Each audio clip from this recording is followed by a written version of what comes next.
Աստված հավատարիմ է, Դեյվիդ Վիլկերսոն, օր հունիսի 23։ Հոգով գնացեք։ Դուք կարող եք հոգով գնալ երկրի ցանկացած պետություն, ծնկի իջնելով և դիպչելով անհասանելի մարդկանց։ Ձեր անձնական ծածուկ սենյակը կարող է դառնալ Աստծո հոգու ամբողջ ազգի վրա տարածման կենտրոնակայանը։ Եկեք հիշենք Աբրահամի օրինակը։ Նա աղոթեց անաստված չար Սոդոմի համար, և Տերը պատասխանեց նրան. «Եթե Սոդոմում 50 արդար գտնեմ քաղաքի մեջ, նրանց համար բոլոր տեղին կխնայեմ»։ Ծննդոց 18:26 խոսք։ Լսելով սա,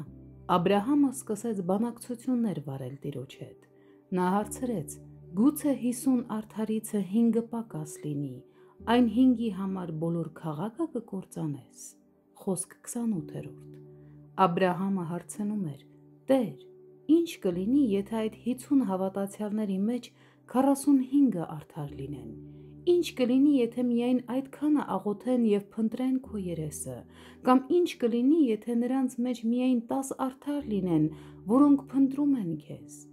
Եթե միայն 10-ը աղաղակեն քեզ, կխնայե՞ս քաղաքը»։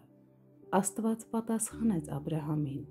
«Այն 10-ի համար էլ չեմ կորցնի»։ Խոսք 32։ Այս հատվածը մեզ Տիրոջ մասին մի գեղեցիկ բան է սովորեցնում։ Նա պատրաստ է փրկել ամբողջ հասարակությունը, եթե գտնի արդար մարդկանց մի խումբ, ովքեր կփնտրեն նրա երեսը իրենց ժողովրդի համար։ Եզեկիել թղթի 22-րդ գլխում Աստված ավելի հեռու է գնում։ Այս հատվածում նա խոսում է մեկ աղոթող հավատացյալ գտնելու մասին, ով կկանգներ նրա դիմաց։ «Եվ ես նրանց մեջ պարիս պշինող և խրամատի մեջ երկրի համար իմ առաջ կանգնող մարդ որոնեցի, որպեսզի նրան չկործանեմ, բայց չգտա»։ Եզեկիել 22-30 խոսք։ Եզեկիելի մարգարեության ժամանակ Իսրայելը հոգևորապես պղծված էր։ Մարգարեները պղծված էին, աջ ու ձախ կողմ խախտում էին Աստծո օրենքը։ Ժողովուրդը ճնշված էր, հետապնդվում էր բոլոր կողմերից, և ոմանք անգամ սկսել էին կողոպտել միմյանց։ Նրանցից ոչ մեկը չաղաղակեց Տիրոջը, չնայած նրան, որ Աստված պատրաստ էր փրկել ամբողջ ազգը այդ մեկ բարեխոսի համար։ Արդյոք հոգով կգնաք բարեխոսության ամբողջ համայնքի համար,